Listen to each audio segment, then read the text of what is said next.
Loud black piece of shit. That's how Donald J. Trump mocked Congresswoman Jasmine Crockett behind closed doors. Words meant to reduce her to nothing. But numbers don't lie. 27 girls flown to Epstein's Island between 1996 and 2012. 4 secret settlements buried under national security. 3 flight logs altered just hours after Epstein's arrest. He thought Jasmine would vanish like the rest. Disposable, forgettable, silence wrapped in contempt. But when that crimson envelope landed on her desk, containing a flash drive with a voice she knew too well, his voice ordering, "Erase her," the story changed forever. Because history doesn't remember the insult. It remembers the woman who turned it into fire. The day began like any other, until Jasmine Crockett found the crimson envelope on her desk. It was no ordinary envelope. There was no return address, no postal marks, no fingerprints, no seal. Only one word scrawled across its front in uneven strokes of black ink. Unfinished. Mas? She didn't open it right away. She stared at it, the way someone stares at a ticking clock in a locked room. Because deep down, she knew. This wasn't just paper. It wasn't just another political stunt. It was either a threat or a weapon. Her office was silent. The hum of the air conditioning felt louder than her own heartbeat. Even the city outside seemed to fade into stillness. Washington had seen scandals before. It had seen bribes, betrayals, even deaths swept beneath marble floors. But never something like this. The paper smelled faintly of smoke, like it had been singed and salvaged from fire. And underneath that smell was something colder, sterile, clinical, like antiseptic. This was evidence. Evidence someone had tried to destroy. Her hands hovered over the flap. She was no stranger to risk. In oversight hearings, she had been mocked, laughed at, dismissed. She had been called angry, emotional, too loud. She had been labeled disposable. But what lay inside this envelope whispered something different. Not dismissal, not noise. It whispered consequence. She peeled it open. Inside was a small flash drive, metallic, cold to the touch, as if it had been buried underground for years. Jasmine hesitated, then slid it into her laptop. The screen flickered. At first, only static. Then came the voices. One voice was tired, nervous, reluctant. The other was sharp, arrogant, unmistakable. Erase the last 12 names, or I'll erase your career. Her spine stiffened. She knew that voice. America knew that voice. It was Donald J. Trump. The arrogance was chilling. It wasn't the bluster of campaign rallies or the anger of press conferences. It was colder than that. It was a man certain that power could outlive truth. And then came the numbers. 27 girls, flown to Epstein's Island between 1996 and 2012. 4 secret settlements, buried under national security. 3 flight logs, altered within hours of Epstein's arrest. Each detail spilled out in fragments, like bones unearthed from shallow ground. And then one line silenced her breath. The 12th name. Not missing, not erased, but blacked out in thick, permanent ink. She didn't flinch. She traced it with her finger. She knew what it meant. This wasn't a mystery. It was a cover-up. And the man still sitting in the Oval Office was at the center of it. Jasmine leaned back in her chair, staring at the word unfinished on the crimson envelope. Her mind raced. She remembered the oversight hearings, the smirks, the whispers, the dismissals, the way they had called her loud, the way they had tried to drown her in labels. But now she wasn't just a congresswoman fighting stereotypes. She was holding a detonator. She pressed play again. The audio continued. Nothing about this is legal, Billy. That's the point. Her stomach tightened. The second voice belonged to William Barr, the former Attorney General. The date stamp? August 12th, 2019, just 4 days after Epstein was found dead in his cell. It wasn't just conspiracy, it was orchestration. A president directing the erasure of names, his own included. She listened to all 47 minutes. She didn't blink, because at minute 38, something changed. The names began to spill out. Not last names, just first names, like fragments of a puzzle America had long suspected. A Hollywood mogul, 2 royals, a tech billionaire, And then silence, followed by the one line that froze her completely. "You want me to bury your own name?" Trump's voice answered, steady, smug. "It's already buried, Bill. I just need it deeper." No metaphor, no deniability, just command. Jasmine leaned forward, elbows on her desk, head in her hands. For 10 full seconds, she said nothing.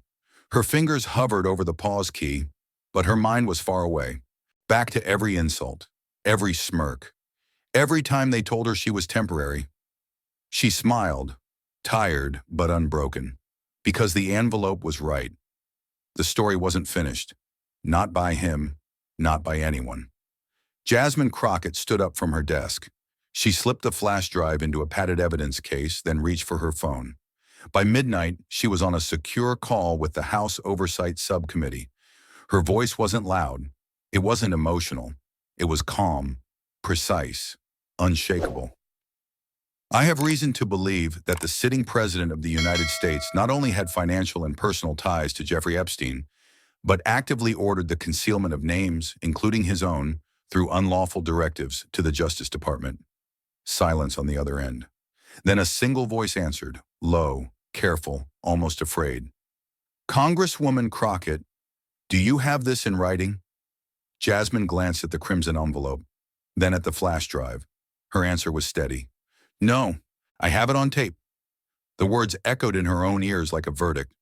But the truth wasn't in the silence that followed. The truth was waiting on that flash drive, cold, metallic, and humming with secrets no one was supposed to hear. Jasmine sat back down at her desk. Her fingers brushed over the crimson envelope once more, as if to remind herself it had been real. Then she slid the flash drive into the laptop. At first, nothing but static, a crackle, like an old radio left abandoned in a war zone. Then slowly, voices began to bleed through. Two men. One sounded tired, hesitant, almost pleading. The other, sharp, smug, dripping with arrogance. "Erase the last 12 names, or I'll erase your career." Jasmine froze. Her breath caught in her throat, but her pulse thundered louder than the static. That voice. She had heard it in every context, from bombastic rallies filled with cheering crowds, to the biting interruptions in debates, to the late-night meltdowns replayed endlessly on cable news. It was Donald J. Trump. There was no mistaking the gravelly timbre, the self-satisfied tone, the way he stretched threats into performance. For a moment, Jasmine thought about turning it off, not from fear, but because of the weight. Because once you hear a thing like that, once you carry it, you can never put it down again. But she pressed on. The tired voice spoke next. William Barr, the former Attorney General, a man once known for iron loyalty and quiet obedience. "We can't redact that many names. It won't hold. It's not legal." Trump's reply was almost amused. "Nothing about this is legal, Billy. That's the point." Jasmine's chest tightened. It wasn't just the content. It was the casual cruelty in his tone, the comfort of a man who had grown too used to making the rules bend around him. The static returned, swallowing whole seconds. Then more words bled through. "We've locked down 11, the 12th. She's loud, real loud." Trump's laughter followed, low and smug, the sound of a man mocking the very idea of accountability. Jasmine clenched her fists. This wasn't just arrogance. It was orchestration. This was the machinery of silence, caught on tape. Her mind drifted to the numbers she had read on the sealed memo earlier. 27 girls, 4 settlements, 3 flight logs, and now 12 names. Names powerful enough to rewrite history, to shatter reputations, to burn dynasties to the ground. She let the tape roll on. At minute 20, the voices grew sharper. Barr pushed back. Trump pushed harder. "These names aren't just liabilities. They're allies. If you cut them loose, they cut us loose. Then you'll keep them buried, Billy, or you'll be buried next." The arrogance wasn't in the words alone. It was in the pauses, in the silence where other men might hesitate. Trump didn't hesitate. He commanded.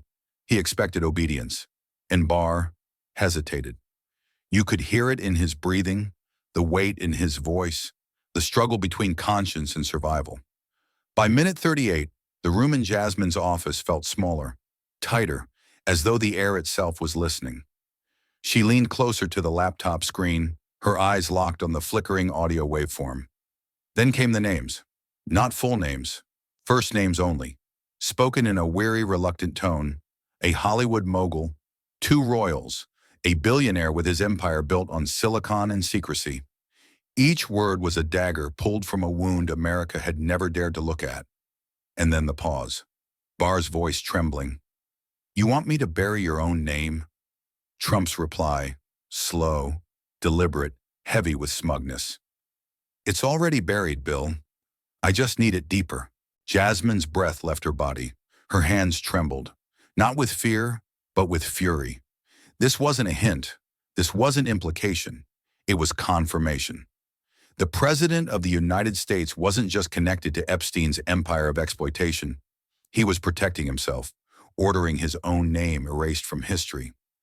Jasmine pressed pause. The room went silent. She could hear only her own heartbeat in her ears. For a moment, she thought about every insult thrown at her. Angry, loud, disposable, temporary. But what she held now wasn't temporary. It was eternal. It was truth, trapped on 47 minutes of audio, waiting for the world to hear it. She rewound the tape, letting the words echo again. Trump's voice, confident, untouchable. Barr's voice, hesitant, breaking. Every second burned itself into her memory. She knew this wasn't just a recording. It was a detonator, and in the right hands, it could set fire to the very foundation of power. She ejected the flash drive, placed it back into the padded envelope, and sat in silence. Her mind raced. What came next wasn't just about politics. It wasn't about partisanship. It was about the girls, the ones who had vanished, the ones erased by ink, by silence, by men who thought themselves untouchable. Trump thought she was just noise, a loud black piece of shit. But noise can become thunder, and thunder, once unleashed, can shake even the mightiest walls. Jasmine Crockett wasn't holding evidence anymore. She was holding judgment, and history was waiting for her to press play again. The file opened slowly, line by line, as if the truth itself was reluctant to be seen. High-profile names filled the screen. Each one carried weight, powerful, untouchable, known across continents. 11 names glared back at her, stark and undeniable. And then, silence. The 12th line wasn't a name at all. It was a thick black rectangle, an obliteration, a void carved out with deliberate intent, erased beyond recovery. To most people, it would have looked final. But Jasmine wasn't most people. She didn't need recovery software. She didn't need digital forensics. She already knew who it was. She had heard his voice with her own ears, ordering the erasure, demanding the burial. The redaction wasn't protection. It was a shield, a coward's armor against history itself, and it belonged to Donald J. Trump. Jasmine leaned forward, her eyes narrowing. The cursor blinked beneath the black bar, taunting her. 11 names visible, one name buried, but the absence said more than the presence ever could. It wasn't a missing puzzle piece. It was the hand caught hiding it. Her pulse quickened.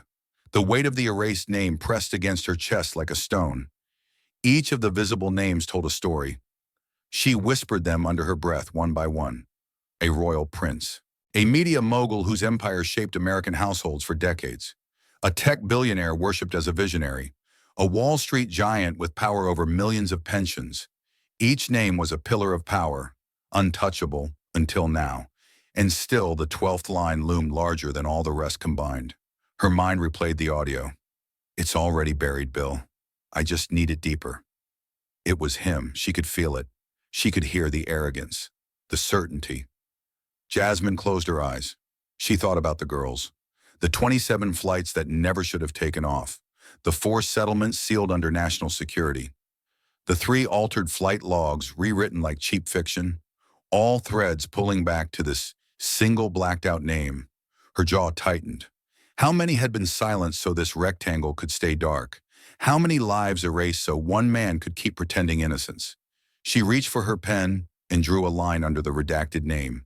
One simple word beneath it, Trump. Not as a guess, not as speculation, as a verdict. The file was shaking in her hands now. Not literally, but in the way truth rattles when it can no longer be contained. The redaction wasn't invincible. It was brittle. It cracked the moment the tape played his voice.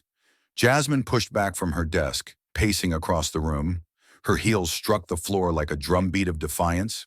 For years, they had told her she was too much, too loud, too angry, too unwilling to play by the quiet rules of a quiet corruption. But standing here, staring at that black bar, she realized something chilling. She was never too much. She was exactly enough, exactly what this moment required. The room seemed smaller, darker.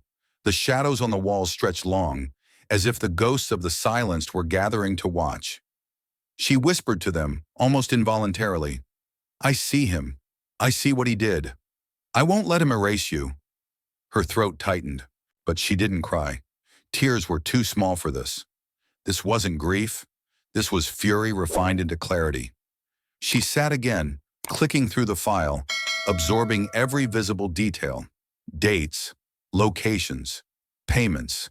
Every fact built a cage around the 11 visible names, and by extension, around the 12th, the one hidden in shadow.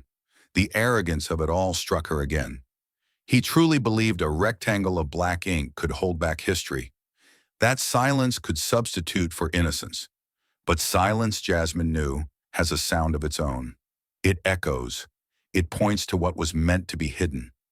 She leaned closer to the screen, whispering again, "Your shield won't save you." The air felt heavy, electric, as though the Capitol itself knew what was happening in her office. Jasmine took a deep breath. She slid the flash drive out and placed it back into its case. The evidence was no longer just digital. It was alive in her, etched into her memory, burned into her purpose. The 12th name wasn't invisible anymore. It was louder than the 11 combined. Because when the President of the United States tries to bury his own name, he leaves behind not silence, but the sound of guilt. Jasmine closed her laptop, rose to her feet, and walked toward the secure archive. Her steps were steady, deliberate. The battle ahead would not be easy. They would fight her. They would mock her. They would try to drown her again in insults and headlines. But she was no longer noise, she was thunder. And thunder does not ask permission to be heard. She locked the evidence away, turned off the lights, and whispered into the darkness, "It's not finished, not yet."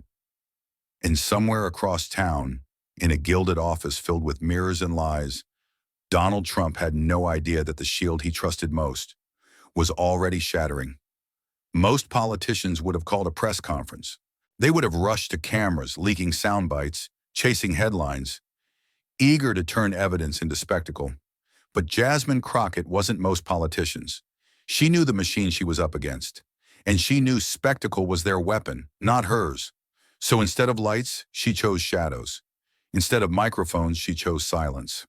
She slipped into her secure archive, a locked chamber beneath her office, reinforced walls, biometric entry. The air inside was cool, almost grave-like, heavy with the scent of sealed paper and steel.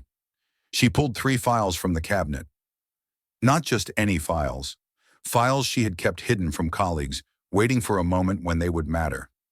Each folder bore a name. Each name belonged to a woman erased from the public record. Vanished lawsuits, dismissed testimonies, autopsy reports stamped inconclusive. Their voices had been silenced, but Jasmine had been listening for years. She placed the files on the table. One by one, she opened them, the paper whispering like ghosts. The first was Maria Santos, age 16, dead, labeled accident. But Jasmine remembered her. Now hearing Trump's voice say, "Make her disappear like Maria," the silence screamed louder than words. The second was Danielle, age 17, vanished during what was supposed to be a cultural exchange program. Her file had been sealed under federal protective order. The third was Nia Carter, 19, filed a civil suit in 2005, claiming she had been trafficked. Within months, her case evaporated, her lawyer disbarred, her name scrubbed from every legal database. All 3 stories matched the cadence, the contempt, the command in Trump's voice on the recording. Not just random victims, blueprints, patterns, proof. Jasmine pressed her palms against the table. The plan was forming, not in words but in images. Like a general laying out a battlefield, she saw it clearly.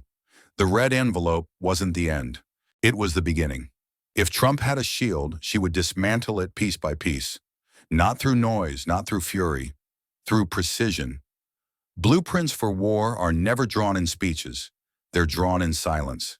She imagined the timeline. Step 1. Authenticate the recording. No speculation, no weakness. Just science that could withstand the weight of denial.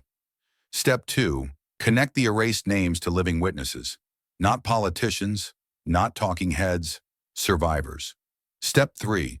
Build the case in layers so that even if one piece was attacked, the structure would stand. She exhaled. The weight of what she carried pressed hard, but beneath it was clarity. It wasn't about her reputation. It wasn't even about her career. It was about a choice. Either let the shield stand or crack it open until the truth poured out. She glanced at the clock. Midnight. The Capitol slept, but she didn't. Her mind replayed the insults she had endured. Loud, angry, disposable. Trump had called her a loud black piece of shit. He thought words could bury her. But what he didn't understand was that every insult sharpened her. Every dismissal honed her. Every attempt to silence her turned her into an echo chamber of the voices he had erased. She whispered their names now. Maria, Danielle, Nia. Each syllable a vow. This wasn't politics anymore. This was memory. This was justice. This was war. She returned the files to the archive, locking them with the precision of ritual. Not because she feared discovery, but because she knew the storm she was about to unleash needed order, not chaos. Then she returned to her desk. She picked up the crimson envelope again. The word unfinished glared back at her. Unfinished. The anonymous sender had known. They hadn't given her a conclusion. They had given her an opening. She turned the flash drive over in her hand. It was small, fragile, but it carried the weight of dynasties, presidencies, entire legacies. She thought about Trump across town, sitting in his gilded office, still smiling into mirrors, still convinced of his untouchable armor. He didn't know, not yet, but his midnight would come. Because her calculations weren't about survival, they were about exposure. And exposure, once begun, doesn't stop. The clock struck 12:17. Jasmine dialed a secure line, connecting to a forensic audio lab she trusted outside the Beltway. Her voice was calm, stripped of emotion, surgical. I need full analysis. 47 minutes. Authentication at the highest standard. Chain of custody begins now. She ended the call, sat back, and let the silence of her office surround her. The plan was set. The war was drawn. Most politicians would have rushed to microphones, but Jasmine Crockett didn't need microphones. She had something stronger. She had the names. She had the tape. And soon she would have the nation listening, whether it wanted to or not. She closed her eyes for a moment, steadying herself. The battle ahead would be brutal. She knew the backlash, the smears, the threats would come. But she also knew this. For every insult hurled at her, she would answer with evidence. For every attempt to erase, she would resurrect the silenced. And as she whispered one last time before leaving her office, unfinished. It wasn't just a word on an envelope anymore. It was a prophecy. And by the time dawn broke over Washington, Donald Trump's shield would already be cracking under the weight of her midnight calculations. By morning, Washington wore its usual mask. Cars honked. Reporters swarmed outside marble steps. Staffers hustled down corridors carrying papers heavy with lies disguised as policies. But inside the Capitol, in a locked chamber beneath fluorescent lights, the mask was slipping. The Oversight Committee had convened in secret. No cameras, no press leaks, just the air thick with tension and the hum of classified recorders. At the center sat FBI Director Kent Rowley. Flanked by two agents on either side, his posture was rigid, his face unreadable. He had been appointed by Trump himself, loyal, measured, cautious. But today, loyalty weighed against truth. Across from him sat Jasmine Crockett. No entourage, no lawyers whispering strategy. Just her, a stack of documents, and the crimson envelope placed deliberately at her right hand. She didn't waste time. Her voice was calm, clipped, every syllable a scalpel. Director Rowley, are you aware that 12 names were redacted from the official Epstein investigative record under presidential directive? Rowley didn't flinch.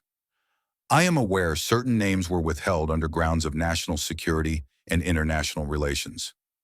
Jasmine's eyes narrowed. She leaned forward, voice sharpening. Were those 12 names chosen by the Bureau? Rowley shifted in his seat. They were processed through interagency coordination. Her tone cut like glass. Let me rephrase. Were they chosen by the FBI or were they chosen by the White House? The room fell silent. The agents behind Rowley stiffened, eyes fixed on the table. Rowley's throat moved as he swallowed. A long pause stretched thin until silence itself became an answer. Finally, under pressure, his voice broke into a whisper. Donald John Trump. The oxygen seemed to vanish. Even the fluorescent lights flickered, as if struggling under the weight of the name. Not as a candidate, not as a president, but as a man under suspicion. The words hung in the room like smoke after an explosion. Jasmine leaned back slowly, letting the silence linger, making sure every person present felt its gravity. Then she tapped the crimson envelope with one finger. Let the record show, she said evenly, that the current director of the FBI has confirmed the president's name was among those redacted. The clerk's hand trembled slightly as he typed. The digital record blinked red, sealing the statement under oath. Rowley's agents exchanged brief, uneasy glances. They weren't just guarding their director anymore. They were guarding the thin, fragile membrane between truth and collapse. Jasmine's eyes locked on Rowley again. Her tone dropped lower, quieter, more dangerous.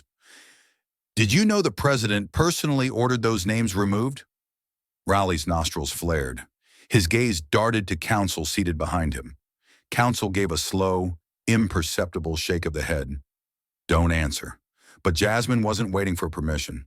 She pressed a small button on the table. The lights dimmed. The red indicator switched to confidential session engaged. No leaks, no performance. Only truth or silence. She slid the flash drive across the table toward the clerk. Play minute 12. Static filled the room, followed by Trump's unmistakable voice. Erase the last 12 names, or I'll erase your career. Rowley's jaw tightened. The agents behind him stared straight ahead, their training unraveling at the edges. Jasmine folded her hands, her expression calm. You recognize that voice, Director? Rowley exhaled through his nose, slow, reluctant. Yes. Say it. Rowley's voice dropped to a register so low it barely carried. Donald J. Trump. The silence after was heavier than any shout. Jasmine didn't smile. She didn't gloat. She simply leaned forward again, steady as stone. Director Rowley, do you understand what this means? The Bureau wasn't protecting national security. It was protecting one man. Rowley hesitated, his lips parting, then closing again. Finally he answered, his voice laced with quiet defeat. The directive didn't come through us. It came above us. Jasmine tilted her head. The Bureau above the law. The phrase hung in the air like a verdict. No one moved. For 3 long seconds, the chamber became a tomb. Even the ventilation hum seemed to hold its breath. Then Jasmine tapped the folder before her. Do you know whose name was blacked out entirely? No annotation. No initials. Just a void. Rowley's eyes flicked down, then back up. I was told not to ask. Jasmine's voice sharpened. I'm not asking if you were told not to. I'm asking if you know. Rowley's chest rose and fell once. He looked her in the eye, and for the first time his voice trembled. Yes. Say it. The pause was brutal, stretching the room to its breaking point. Then slowly, almost reverently, he said it. Donald John Trump. The name landed again, heavier than before, because now it wasn't just whispered. It was confirmed, stamped into record, bound to history. Jasmine leaned back, her face unreadable, but inside she felt the tectonic plates of power shift beneath the Capitol. The machine that had been built to bury truth had just taken a breath it could never take back. The standoff was over.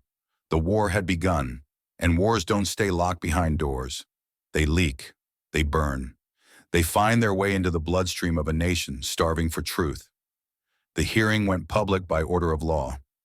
No leaks this time, just an official release. Word for word, oath for oath, name for name. Donald John Trump, confirmed, not whispered, not alleged, entered into record. Television screens lit up across America. In small-town diners, retirees stopped chewing mid-bite, forks suspended halfway to their mouths. In VFW halls, veterans leaned closer to the TV, their beer glasses forgotten. On buses, on trains, in break rooms, in kitchens, people stared. And for once, they weren't staring at rumor. They were staring at the weight of sworn testimony. The chyron at the bottom of the screen was simple. FBI director confirms president's name in Epstein files. Gasps, curses, silence, all erupted in different corners of the country. Some shook their heads, some clenched their fists, but no one looked away. Trump responded within hours, standing in the Rose Garden under the flash of cameras, his smirk plastered like armor. This is pathetic. Political theater, a smear campaign by nobodies with an axe to grind. I've never been on any list. I've never had to hide anything. This is radical left garbage from a woman desperate for her 15 minutes. He gestured, his hands slicing the air. The crowd behind him clapped on cue. His staffers cheered, as if applause could erase the record. But somewhere in America, in homes filled with silence and suspicion, the applause sounded hollow. Because the tape was real, the testimony was real, and the truth didn't vanish when called names. Jasmine Crockett didn't answer him directly. She didn't need to. The next morning, she stood on the Capitol steps, dressed in a plain charcoal suit. No cameras had been invited, but they came anyway. She looked out at the sea of microphones, the flashing bulbs, the shouting questions. And she spoke with the same calm that had carried her through every insult. I don't need revenge. I need the truth. And America needs it too. Her voice wasn't raised. It didn't have to be. The stillness that followed made it louder than any shout. The words ricocheted across headlines, printed in bold, replayed in loops, clipped, analyzed, dissected, yet always returning to the same unshakable simplicity. Not revenge, truth. And for many who had felt left behind, who had lived long enough to see scandals come and go, who had learned to doubt promises, this time something felt different. Because Jasmine didn't sound like a politician. She sounded like a witness, a survivor of contempt who had chosen not silence, but defiance. In nursing homes, elderly women whispered her words back to each other like scripture. In church basements, pastors quoted her from the pulpit. In veteran halls, old soldiers nodded, muttering, "That's right, that's what it's supposed to be about." The narrative was shifting, tectonic and unstoppable. Trump's allies flooded the airwaves with spin, witch hunt, deep state fabrication, political hit job. But the image that endured wasn't his performance in the Rose Garden. It was Jasmine Crockett on the Capitol steps, steady as stone, her voice tethered not to vengeance but to justice. Late that night, television pundits dissected her words, some with admiration, some with ridicule. But the audience at home wasn't grading her delivery. They were remembering the names, 11 visible, 1 erased, 1 confirmed. The country had been given numbers before. 27 flights, 4 settlements, 3 altered logs. But now those numbers had a face, a president's face, and numbers with a face cannot be ignored. Inside the White House, chaos simmered. Staffers whispered in corridors. Legal teams drafted emergency memos. Trump raged into the early hours, his true social feed flooding with all caps denials. But denial doesn't erase what's already recorded. And for the first time, even some of his allies stopped repeating his words out loud. They simply stayed quiet, because silence, too, can be damning. Meanwhile, Jasmine returned to her office. She didn't bask in headlines. She didn't celebrate. She opened her archive again. She placed the crimson envelope back in its drawer and pulled out the survivor files once more. Maria, Danielle, Nia. She whispered their names again, like a prayer, like a promise. The battle wasn't won, it had only begun. But the war had left the shadows. America had heard the tape. America had read the record. America had seen the director of the FBI whisper the unthinkable into history, Donald John Trump.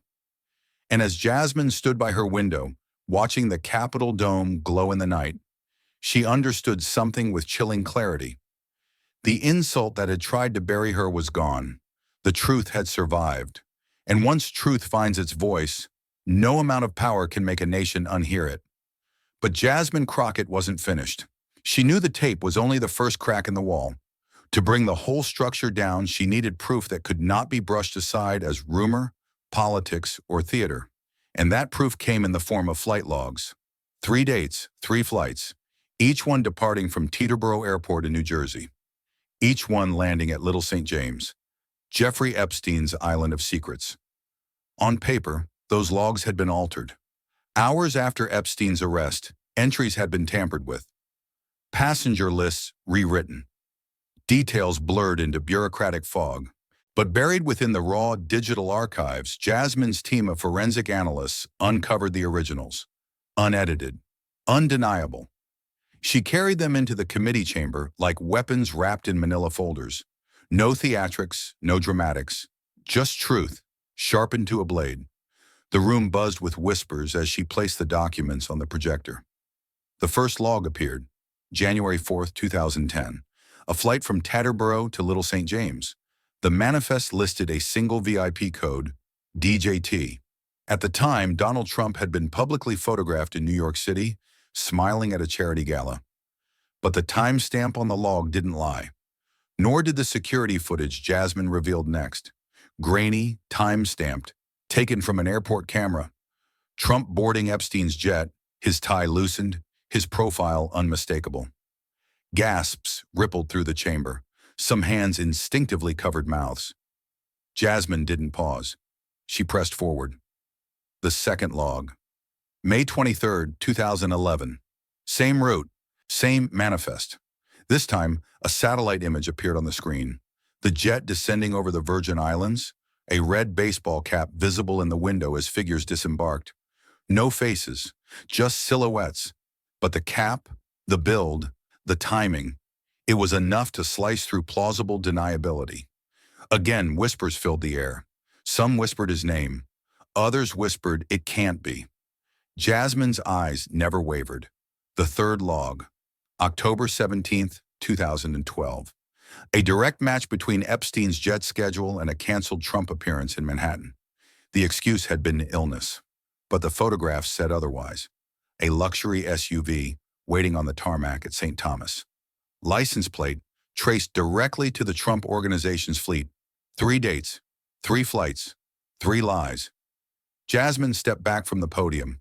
Her voice was steady, quiet, almost surgical. These flights occurred after Donald Trump publicly declared he had severed all ties with Jeffrey Epstein. After Epstein was already a registered sex offender. After Trump told the American people he hadn't spoken to him in years. She let the silence breathe. Then she finished, her tone like cold steel. We now know that was a lie. The chamber sank into a heavy stillness. Not outrage, not explosion, but something deeper. The kind of silence that settles when truth becomes too large to ignore. Even the members of Congress who had scoffed at her earlier hearings shifted uncomfortably in their seats. Some avoided her eyes. Others stared at the documents as though staring long enough might make them dissolve. But the evidence didn't dissolve. It stood. Undeniable. Outside the chamber, the world moved just as quickly. The flight logs, the photos, the timestamps.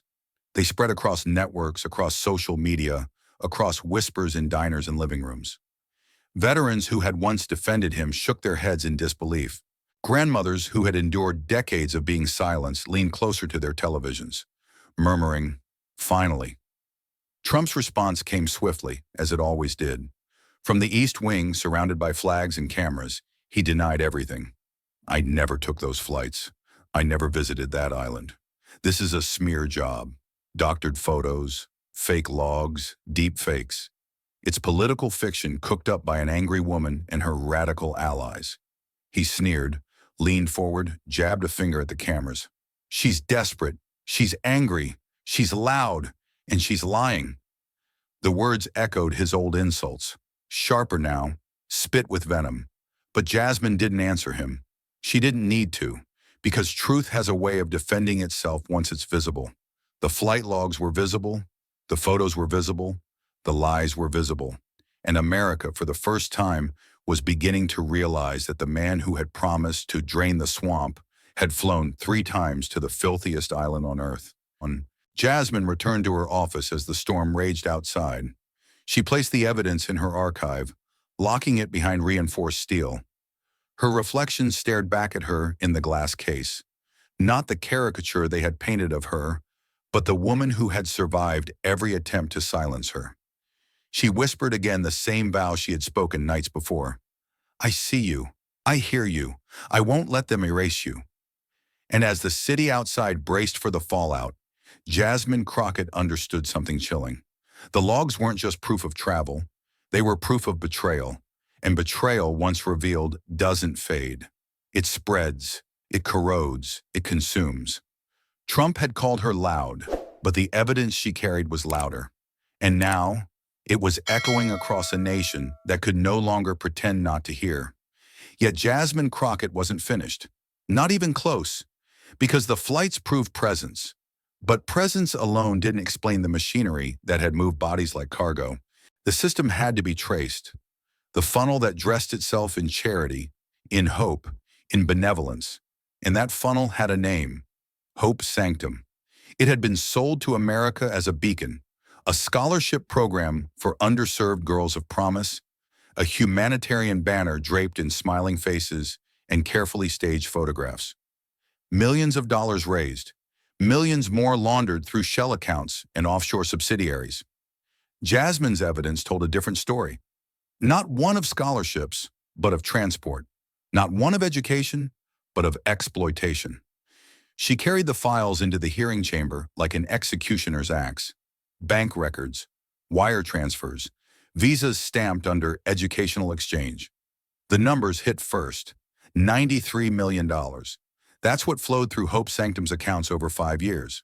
On paper, it was listed as grants, as cultural programs, as student enrichment.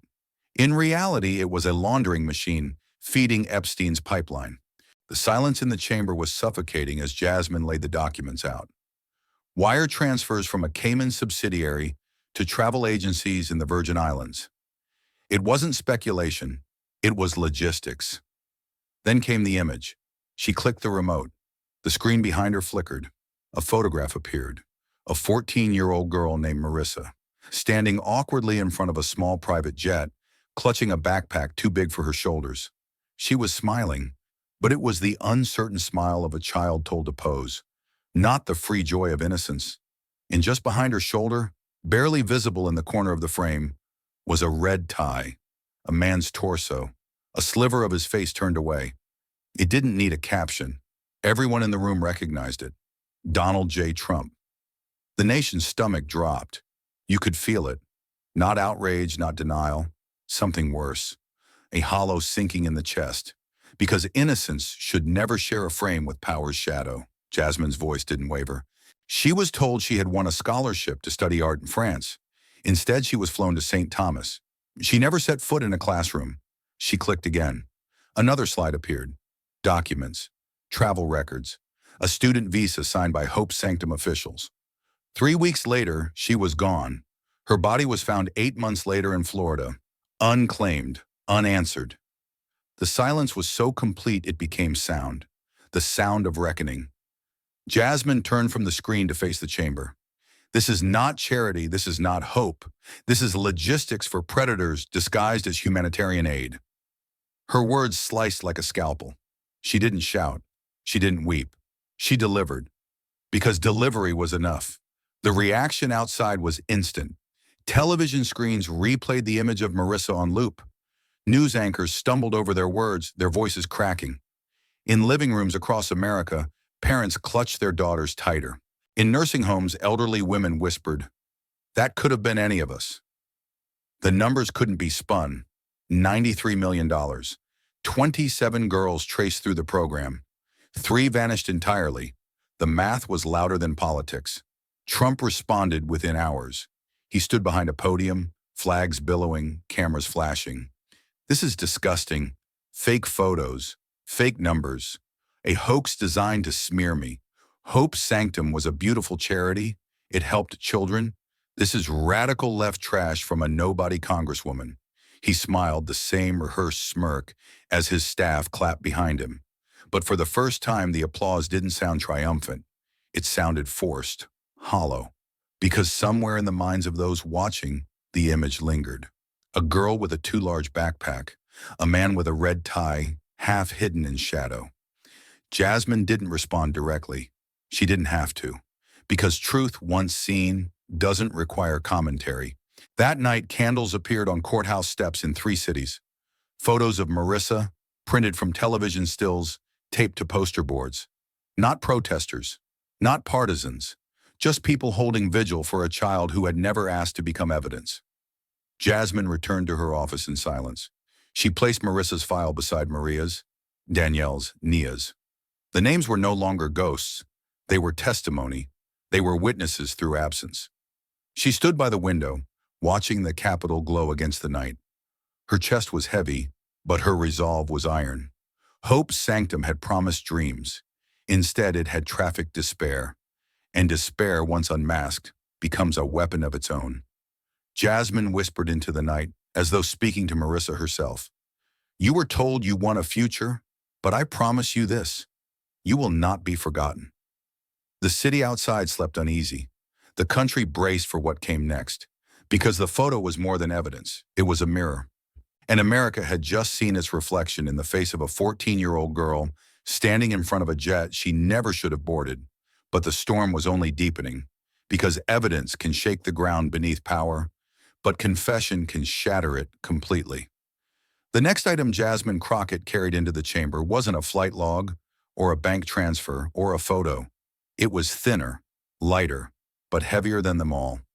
A letter, written in Slovenian, stamped with a notation in English, to be revealed in the event of my death. Signed, Melania Trump. The chamber stilled. Even before Jasmine opened it, there was a shift, a tightening, as though every person in the room instinctively understood that what they were about to hear was not politics, but confession. Jasmine unfolded the paper with deliberate care, the sound of the crease echoing like thunder in the silence. Her voice was calm, steady, but tinged with something almost reverent. She began to read. You were the only one over 18, the only one I didn't have to hide. The chamber froze. Seasoned politicians who had weathered decades of scandals, men who had sat through testimony of corruption, bribery, war crimes, shifted in their chairs, looked away. Because this wasn't the voice of an enemy. It was the voice of a wife, Jasmine continued.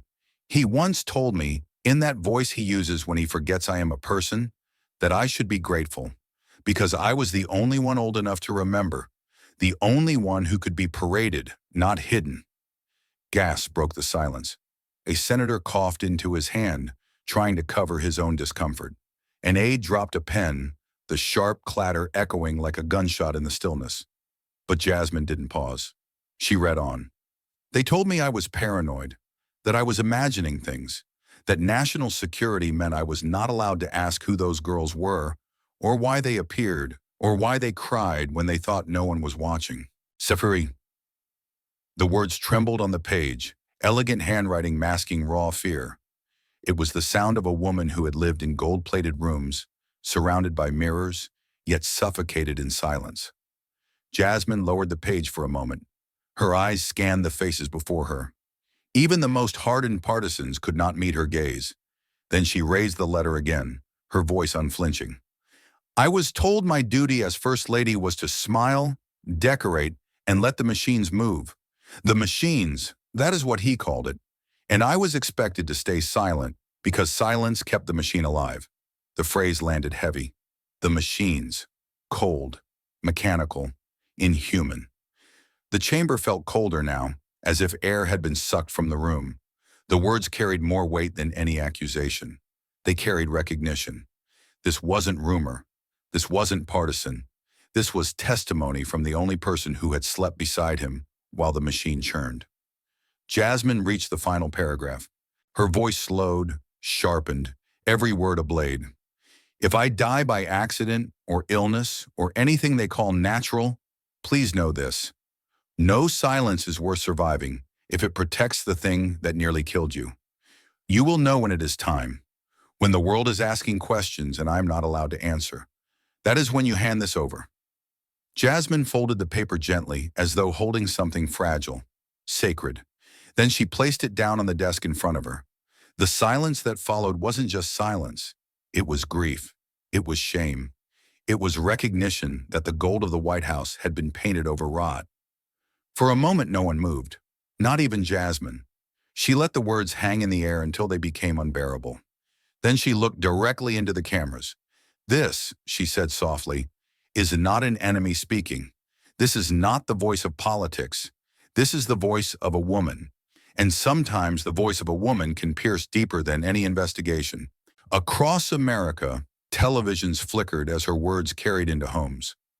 Elderly women clasped their hands, whispering prayers.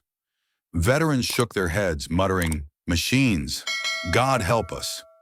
Even skeptics, hardened by years of cynicism, sat in silence. Because the letter wasn't evidence in numbers or charts. It was evidence in memory, and memory cannot be erased. Within hours, the White House responded. Trump stormed onto the South Lawn, rage painted across his face. "This is fake, a forged letter. Melania loves me. She would never write such garbage. This is a disgusting smear job by the radical left." He jabbed his finger at the cameras, his voice climbing, desperate to drown out the echo of her words. But denial doesn't erase handwriting. Denial doesn't erase notarized translations. Denial doesn't erase the tremor in a woman's voice written into ink. And by nightfall, the nation wasn't debating whether the letter was real. They were debating what it meant. That even inside the White House, silence had been coerced. That even in the most gilded rooms, fear had lived. Jasmine Crockett sat alone in her office, the letter resting on her desk. The Capitol lights glowed outside her window. She closed her eyes, hearing Melania's words repeat in her mind. "No silence is worth surviving if it protects the thing that nearly killed you." Jasmine whispered to herself, barely audible, but steady. No silence. Not anymore. And in that moment, the war moved from the realm of politics into the realm of conscience. Because evidence shows guilt. But confession? Confession exposes the soul. And America had just heard one from the woman closest to the man they had once trusted with power. But the storm hadn't reached its center yet, because confession was devastating. But command was fatal. The next piece of evidence arrived without ceremony. No envelope, no courier. Just an anonymous file uploaded to a secure server Jasmine had used before. Its label was chilling in its simplicity. Lucia. Jasmine played it alone at first. Her office lights dimmed, the blinds drawn, silence pressing against the walls. Static. Wind. Waves crashing faintly in the background, like the tape had been recorded near a shore. Then the voices. Two men, one gruff, detached, the other sharp, smug, unmistakable. "She's 17. A pause. Then the voice that froze Jasmine's veins. "Then it's already too late. Make her disappear, like we did with Maria." Her hand went cold on the desk, because she knew that name. Maria Santos, 16 years old, dead, her case marked inconclusive. A single police report filed, later buried, an autopsy lost. Maria had been one of Jasmine's red thread names, pinned to her private board of vanished girls. She had whispered Maria's name in her archive, promising she would not be forgotten. And now here it was, spoken in Trump's own voice. Not as rumor, not as denial, but as precedent. Maria wasn't just a victim. She was an example, a warning to others. Jasmine sat frozen, listening as the tape continued. The bodyguard's gruff voice asked, "What if she talks?" Trump's answer was immediate, casual, chilling. "Then she joins Maria." Jasmine's stomach turned, but her resolve sharpened. Because this wasn't arrogance now. This wasn't bluster. This was a man giving orders like it was procedure. She submitted the file for forensic analysis immediately. Not one lab, not two, 4. Each returned the same conclusion. The recording was authentic, unaltered, unedited. Voice print matched at 98.6% to Donald J. Trump. It wasn't just a crime, it was a pattern. When Jasmine presented the tape to the Oversight Committee, the chamber felt like a tomb. Every word echoed like a nail hammered into the coffin of denial. She stood at the podium, holding only a flash drive. No theatrics, no slideshow, just a single name. Maria Santos. The room fell silent. She let the name linger, let it breathe, let it sting. Age 16, no criminal record, no parents on file. One emergency call to police, never followed up. One hospital visit, record vanished. One autopsy, sealed as inconclusive. And now, one reference from the President of the United States, using her name as shorthand for erasure. She turned to the clerk. Please play the tape. The chamber filled with static, then the voices. She's 17. Then it's already too late. Make her disappear like we did with Maria. The words echoed against marble walls, bouncing off history. No one moved. No one coughed. Even the usual partisan mutters had died, smothered by the gravity of what they were hearing. For the first time, America was listening not to allegations, but to the command itself. Jasmine stepped forward, her eyes locking on the cameras. He didn't just erase her, he referenced her, like a tactic, like a tool in his arsenal, like a precedent for silence. Trump sat in the chamber that day, arms folded, jaw set, his lips pressed white. For once, he didn't interrupt, because interruption couldn't erase the voice replaying behind him. Jasmine's voice dropped, quieter now, colder.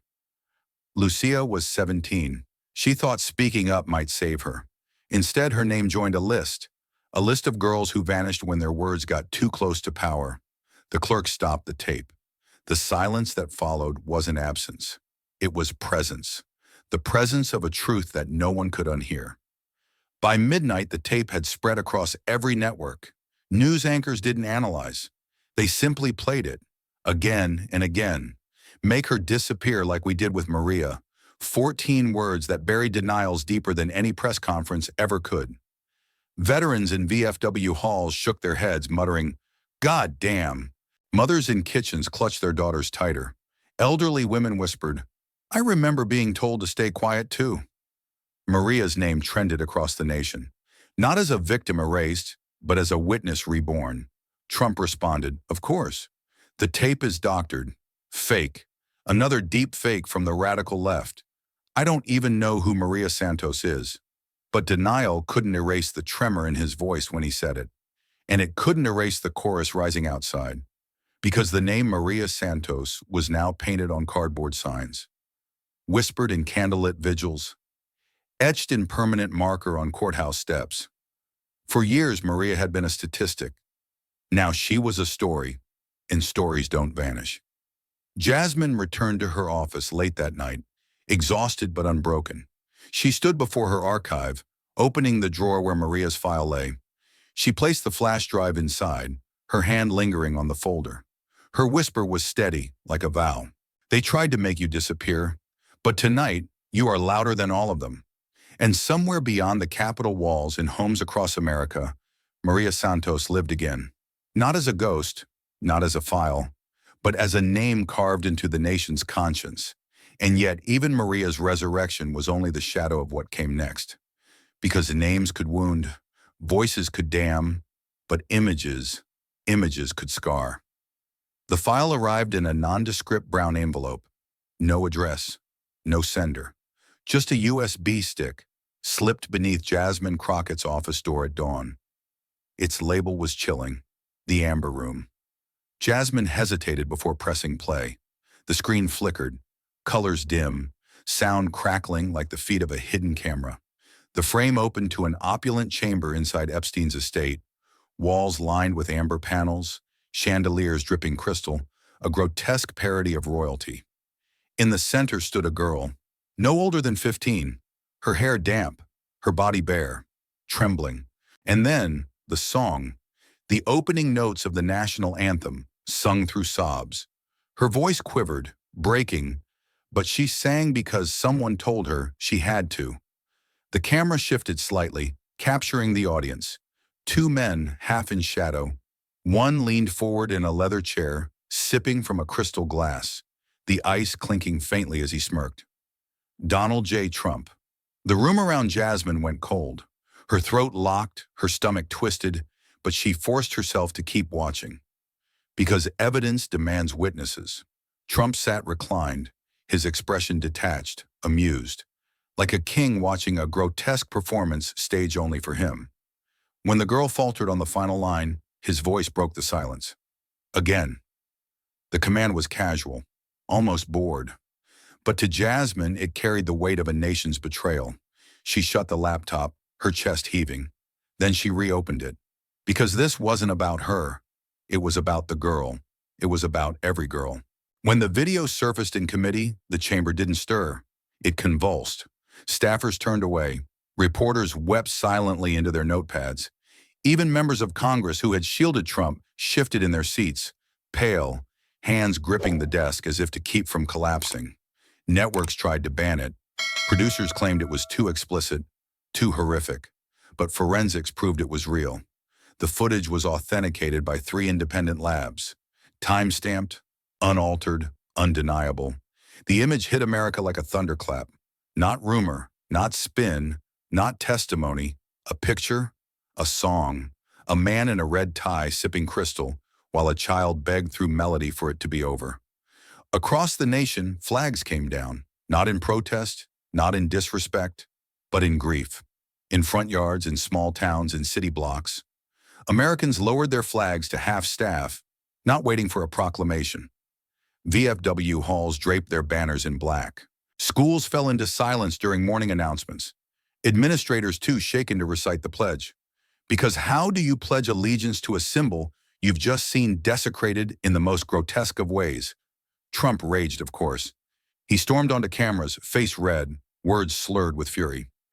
This is fake. It's sick. It's photoshopped garbage created by the radical left. Anyone who believes it is a traitor. I've never seen that room. I don't even know what the Amber Room is. But his voice cracked. His hand trembled. And America had already seen. You cannot unsee a girl forced to sing freedom's anthem while stripped of her own. Jasmine didn't gloat. She didn't raise her voice. She simply stood again on the Capitol steps, her tone soft but unshakable. The anthem is supposed to be a promise, but in that room it was a punishment, and the man who watched it happen was the man sworn to protect us all. Her words carried not like thunder this time, but like morning bells. In homes across the country, people cried, not because they were surprised, but because the truth had finally shown its face, and it was unbearable. For the first time, even some of Trump's fiercest defenders fell silent, because loyalty bends before denial, but loyalty breaks before proof. That night, candlelight vigils stretched across cities, not partisan rallies, not protests, but quiet circles of grief, humming the anthem not as performance but as lament. "Oh say, can you see?" sounded different when sung for the unseen. Jasmine returned to her archive late, placing the USB in its own case, marked amber. She whispered to the silent room, her voice breaking. "You sang for him. Now the nation sings for you." In and across America, the sound of that trembling anthem echoed still. A reminder that freedom is not guaranteed by symbols, but by the courage to confront the darkness hiding behind them. And courage had done what no amount of wealth, power, or intimidation could. It had stripped away the shield of silence. The oversight committee floor was packed to the walls. Journalists leaned forward in their seats, pens trembling over paper. Staffers held their breath, as though history itself was waiting for the tally. The clerk read the charges one by one. Abuse of power, obstruction of justice, trafficking conspiracy, betrayal of oath. Each phrase landed like a hammer strike, echoing through marble and wood. The roll call began. Yay! Yay! Yay! Voices stacking into something unstoppable. When the final vote was counted, the chamber held its breath for a fraction of a second, then erupted. Passed. 10:34 a.m. The words rippled outward like shock waves, through hallways, across newsrooms, into living rooms across America. People who had lived long enough to see assassinations, wars, and resignations now whispered, "I never thought I'd see this." Trump's defenders barked into cameras, claiming witch hunts, political persecution, but their voices were thin, brittle, cracking under the weight of evidence already burned into the nation's eyes. Because you can argue against numbers, you can deny words, but you cannot erase a voice on tape. You cannot unsee a trembling child singing the anthem. By noon, the White House itself had become a stage. The doors opened slowly, deliberately. Secret Service flanked the entrance. And then he appeared, Donald J. Trump. Not waving, not smiling, no red cap, no triumphant fist. Just one man walking into sunlight, stripped of the armor of myth, no longer shielded by silence. His steps were slow, deliberate, almost heavy. For years he had thrived in spectacle, turning outrage into applause. But there was no applause now, only the clicking of cameras, sharp and relentless, recording not glory, but consequence.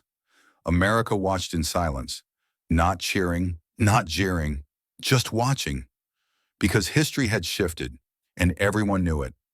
Across town, Jasmine Crockett stood on the Capitol steps.